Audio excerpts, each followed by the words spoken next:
demonstrated a lot of rationality. We had informed Pakistan on the day we had done this surgical strikes on 7th. We had done it till from 1105, that's 5, at about 1 o'clock to about 1:30, and at 5 minutes later we had read up the Director General of Military Operations to say that we have done this, and we have hit only terror targets. Military establishments have been out of the purview of the strikes, and we have ensured that there are no collateral damage, especially civilians, and we need to talk to each other. So that was, I think, a rational decision. And subsequently, when there was a rhetoric from Pak side, we also said that in case Pakistan hits us, hits military establishments, we are going to hit them back, we'll hit them harder, and if they stop, we are going to stop. So when Pakistan did ask for talks and de-escalation, we also at some point of time, not immediately, at some point of time, I would say, did accept what they were saying.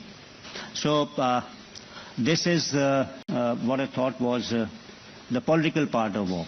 And now I'll talk about the combat part of war. That's the second part, which I said it had 4 constituents. That's the combatant, the Yodha, the battlefield, combat zone where the fight takes place.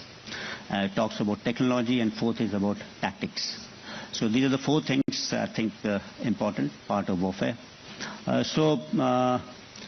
Combatants actually today, earlier we all thought people in uniform, organized military forces are part of combat, but today we have paramilitary forces, mercenaries, contractors, terrorists, jihadis, private companies, big technology. So we had heard about long back about the Wagner group, similarly Blackwater groups. So a lot of security companies provide armed security, mission support and risk management services not only to corporate houses but also governments. So it's not that combatants are only uniformed people paid for by the government. It's different. And today combatants may also include citizens, neutral citizens or nations or netizens rather. And they can take part independently or otherwise based on their support to any ideology in cyber warfare, psychological operations, media outreach, etc. So the concept of this war will be only conducted by combatants which are paid for the government is getting diluted slowly. There are other players who are coming into fray. And second thing is this combat zone. This has expanded phenomenally. What we see that not only we have land, air, traditional domains and maritime, but we also now have space, cyber, electromagnetic domain. Because a lot of activities took place actually between both of us over 4 days on the electromagnetic domain. Activities also took place in cyber domain. We also had a lot of activities in the domain of perception management, information war, or maybe you can call it cognitive warfare, in which the mindscape, shaping the mind of the people, is more important than the landscape, what happens on land, etc. We also saw the expansion of battle space of the traditional domains. So initially you could see war and warfare, contact warfare, within 5 or 10 kilometers. Today we expanded that battle space phenomenally. Then we see the whole length and breadth of Pakistan could be under coverage of India's weapon systems, not for any other reasons, but very, very deliberate precision strikes. Some strikes could be as narrow as 2 meters or 3 meters square, at ranges greater than say 300 kilometers. That's what has been demonstrated. So when I said combatants, combat zone, these are the kind of changes which are taking place in future. And I'll dwell upon now the more important part on technology, which I think is becoming very, very important. And the warfare today is at the cusp of, if I could say, a third revolution in military affairs.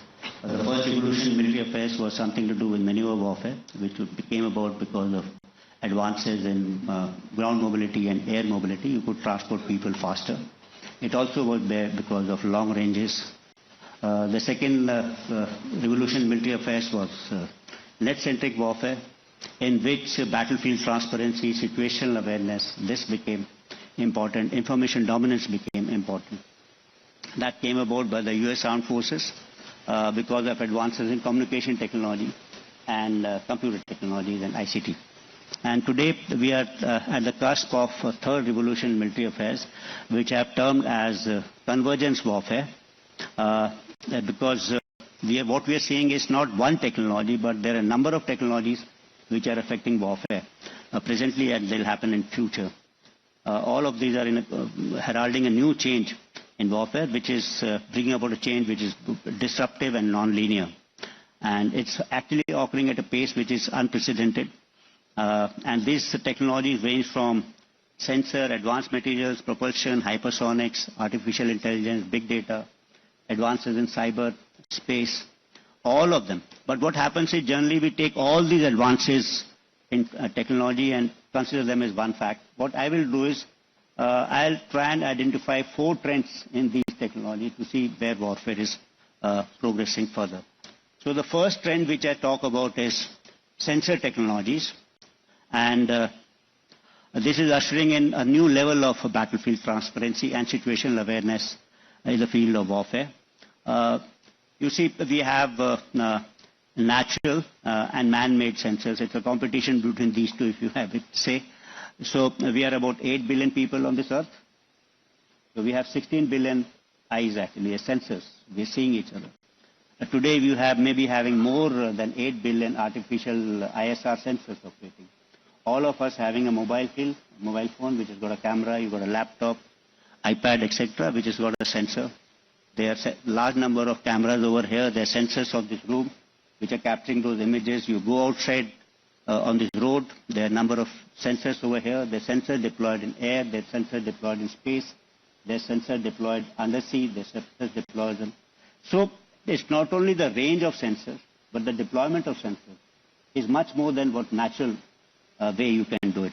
It's also the type of sensor. We only had, say, 5 sensors, that is touch, hearing, smell, vision, and taste. That's all.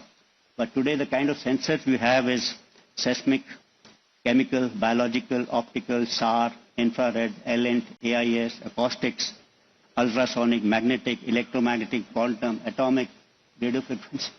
So we have overtaken nature actually in numbers, quality, deployment, all everywhere. What is this going to lead us to?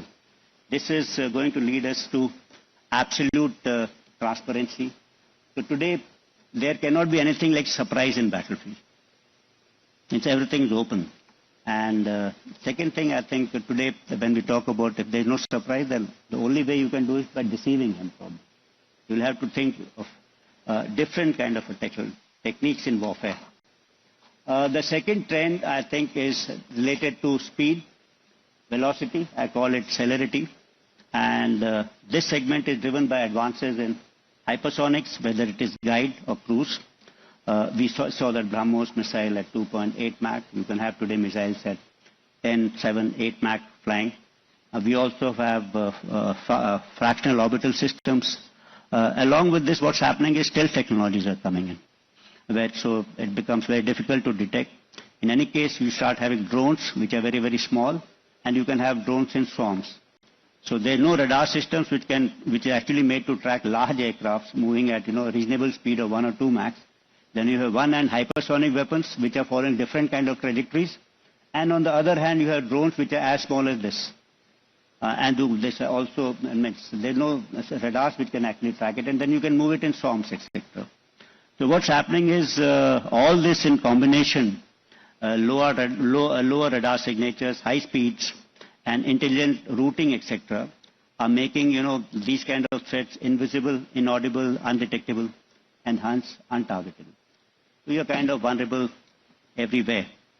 So on one end we can see the range of this action. So what you're introducing is kind of non-linearity in ultimate form of non-linearity. You can have a contact battle at 1 or 2 kilometers, and then you can have a battle which is being fought at 300 kilometers or 250 kilometers. So that's the kind of unlinearity, and with impunity you can do it, because it's very difficult for the opposition to actually devise a system to guard against it or to hit against it unless he's synchronized his systems in a very, very effective kind of a manner. So it's like I said, ultimate non-linearity and expansion of battle space. So it will also probably, maybe we'll have to think of large platforms like large ships, tanks, etc., because these become very vulnerable. And your planning and preparation, coordination for such kind of a defensive acts will also require a lot of thought in future. We may have to require a layered kind of a resilient defenses in depth to ward against these kind of threats. The third important trend which I see is something to do with robotics and automation.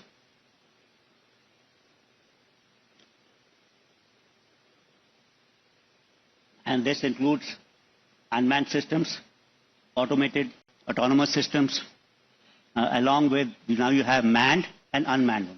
You'll have one manned aircraft with operating 2 or 3 unmanned aircrafts along with it. One manned tank will do 2, 3 unmanned kind of thing, operating in a collaborative kind of an environment. So you also will have exoskeleton systems that enhance human performance today. So you can lift up 1 ton of weight because you're having an exoskeletal system. You can run faster than any other human being. So tomorrow you'll have systems like this. So this is going to increase efficiency and reduce human risk during warfare. And hence there will be propensity to use force because the human element of warfare that gets reduced. So what's going to happen is in recorded history always there was combat between always 2 human beings. That's what has happened. So there could be, you could be better armed. You could be with a sword, I could be with a lance, you could be with a helmet, I could be with a shield. You could be on a charger, I could be on an elephant. But essentially, the war was between 2 human beings. But today we are at a cusp when war could be between human beings and machines. And tomorrow, it could be between machines and machines. And machines that are autonomous, intelligent, and take decisions. The fourth kind of a trend, which I call is data-centric warfare. That is because of a large amount of advances in technologies, artificial intelligence, machine learning, big data, large language models, edge computing, etc. So this is going to a large amount of data and their data analytics. So what we are going to happen is, when we said, in the second generation warfare, there was net-centric warfare, in which we relied on information superiority over the enemy. Today you are relying on decision superiority. So in a war engagement, if there were 10 decisions to be taken for application of force one after the other, in each and every engagement or decision of mine, I'll be better than yours because this is based on better and better data and decisions. So hence I'll beat every cycle of decision from the adversary. So this would lead to digitization of the battlefield and intelligentization of the battlefield in some manner. And this is going to affect the other 3 elements which I said earlier. Sensors, so that the data from that can be analyzed. Robotics, so that automated kind of a kill chains can be reduced. Celerity, speed, because unless things are networked, you will not be able to pick up things faster. So this is going to produce another kind of a revolution in warfare, which I said will lead to cognitive or decision superiority. So something similar. Green shoots of that were visible in Operation Sindoor. So, of course, there are many other technologies which are impacting warfare. They may be in space, cyber, quantum, many other. But I have just tried to outline 4 important trends in technology. In each of them, there could be hundreds of technologies, and that's going to affect warfare in future. So I said this third revolution in military affairs is known as convergence, because a number of things are converging together to revolutionize warfare. So because it's a convergence of data-centric warfare, celerity, and remote-centric warfare. It's a convergence of kinetic and non-kinetic, including cognitive, into one domain. It's a convergence of first revolution in military affairs with second and third. So we're not fighting only war which is in the third revolution, but there's a warfare which is maneuver warfare and net-centric also taking place at the same time. It's a convergence of tactics, operational art and strategy, because of the extreme non-linearity I've spoken about. Said all type of elements this is being done, elements is being fought. So it's going to converge old and new domains of warfare. When I say new domains in cyber, space, electromagnetic spectrum, cognitive with old domains like land, sea and maritime domain. Going to converge time and space, both of them. So these are the kind of changes which may foresee in the future. And along with it, so what did we see? Did we see elements of this or green shoots of this in Operation Sindoor? Yes, and to us I would say that this was the kind of first non-contact warfare which we fought. We didn't see each other. We saw each other either at radars or at different ranges, except for what was happening on the line of control. And it was a mix of kinetic and non-kinetic. When I say non-kinetic, that happened in the information domain, that happened in the cyber domain, and of course there was a kinetic operation where destruction was being caused to each other. It was also non-linear in nature. So there's something happening on the line of control and something happening as far back as Noor Khan or Sargodha. So at huge distances from the border, having simultaneously non-linearity. It was networked. Means at least the defensive part of it. You must have read about it, that we had networked our air defense architecture of the Air Force and the Army and the maritime air defense architecture, Trigun, Akash Tir and IACCS into, so that they could give one comprehensive kind of a picture. So you can provide a layered kind of a. So better information, faster information available to our side. We had also tried to kind of network our counter-US system, which we were countering drones. Not so much, but some kind of, in this 7, 10, 15 days, we were able to do that. So that I think, it was also multi-domain. The first time means we were using warfare was in maritime, land, air, cyber, space, electromagnetic spectrum. Means all this electronic warfare battalions which are deployed, which are set with counter-US systems, they're able to negate that kind of a threat which were coming in from Pakistan. So this was happening there. And some green shoots of even intelligent kind of warfare. So how AI can be used to do some kind of a predictive analysis. So this was happening. And last but not the least of combat, I said there's the four element.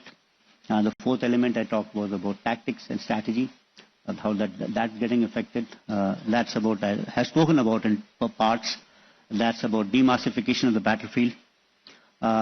Yet integration of capabilities of diverse nature. It's leading to ultimate non-linearity and defenses in depth. I've spoken about vulnerability of large platforms and static establishments, and I've talked about importance of deception over surprise. So these are the kind of changes which we'll have to live with in future. In my concluding remarks, I can only say that Operation Sindoor created a kind of a history of sorts as far as air warfare is concerned. Successful operations were carried out against an adversary which was almost equally matched, if you can say. It is not operations against an adversary which had no air force or no air defense worth its salt. So it was against an adversary, and against that, if you are able to carry out relentless operations deep inside with precision and offensive in intent, I think that was a big achievement, and we were able to penetrate those air defense networks with impunity and at will. So,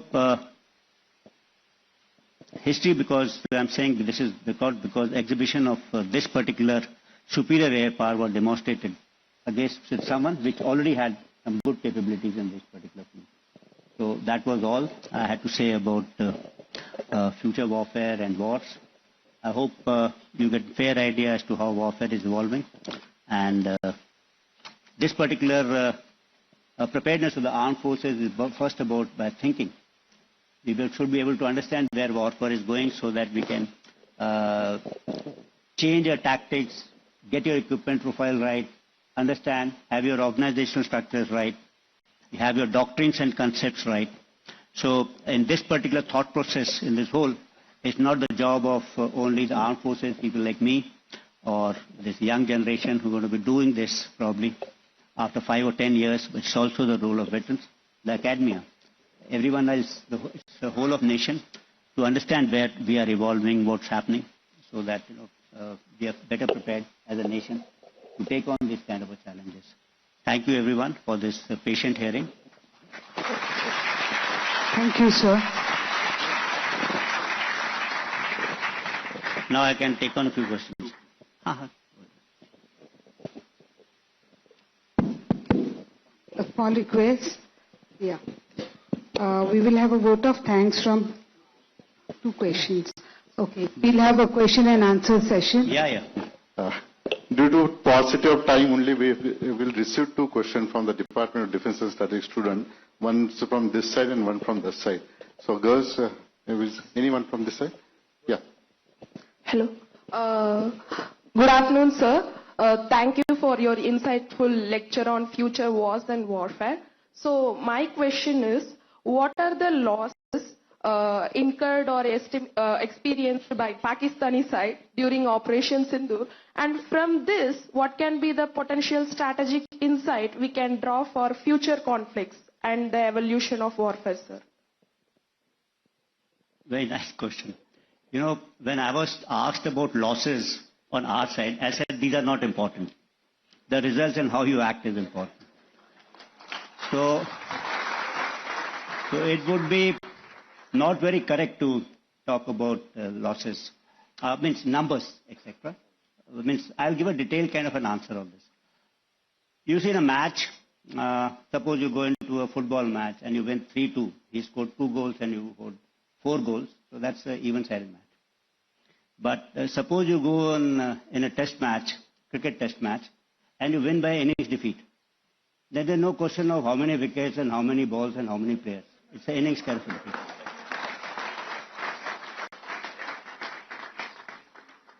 But since there is always this inquisitivity as to the result of your strikes, which was visible, which was a more in psychological domain and what was visible to us, all of us, means not to us, to globally, to everyone. So based on technical parameters like electronic intelligence, signal intelligence, at some point of time, we will take out this particular data and share it with us to answer those queries and inquisitiveness of people like you who keep telling me how many aircraft did we destroy, how many radars did we destroy. So we'll make a rough assessment of that and come out with that shortly. One last question. Sir, my name is Om. I am from the Defense Department. So initially, it appeared that Op Sindoor will be a long-drawn conflict. But what made the Pakistani side capitulate so fast and so suddenly? Listen, I think in some part I was able to address this. What I said was, from our side, we didn't want to get into a long-drawn kind of a conflict. We've seen our experience in Operation Prakaram. We were there for almost about 9 months. It involves a lot of expenditure, disrupts everything. And we had seen this to some extent after Balakot. You know, there was a deployment which we had mobilized. So in this particular case, what happened was, before this mobilization could be completed, the operations was halted. Of course, Operation Sindoor, as you know, is not over as yet. It continues. It's a temporary cessation of hostilities. There's a need to keep our guard up. So this, I think, is important. But as far as the Pakistani side is concerned, I can make a guess, 2 guesses. That is, one, that they were losing things faster at a very, very long distance. And they thought that if this continued for some more time, they're likely to lose more. And hence, they picked up the telephone. Second thing, give the enemy also, your adversary due. He had also attempted a large number of attacks on 10th, starting from 1 o'clock till about 9:30, 10. Huge number of attacks. They continued subsequently also. And he would have assumed that some of them are as successful as Indians have been. Of course, that didn't happen. And he had no way to realize this. Like in the initial stages also, when we are hitting very deep, I'm not talking about the first day. On 7th, we had ensured that we had all kind of imageries. But when it's a dynamic war, then we really did not know okay, what is the effect on Sargodha, what is the effect on Murid, what is the effect on Bulari. So what is the effect on Jacoabad? It's after once you get a satellite image. So the first few hours, you're not very sure. Of course, we were all aided by Pakistanis themselves because they were putting up things in the social media, so we had some idea of its success. But we had to wait for confirmation from satellite imageries and other sources, say signal intelligence or otherwise. So we were quite sure. They were also not sure. They must be hoping that they've also done similar kind of a damage.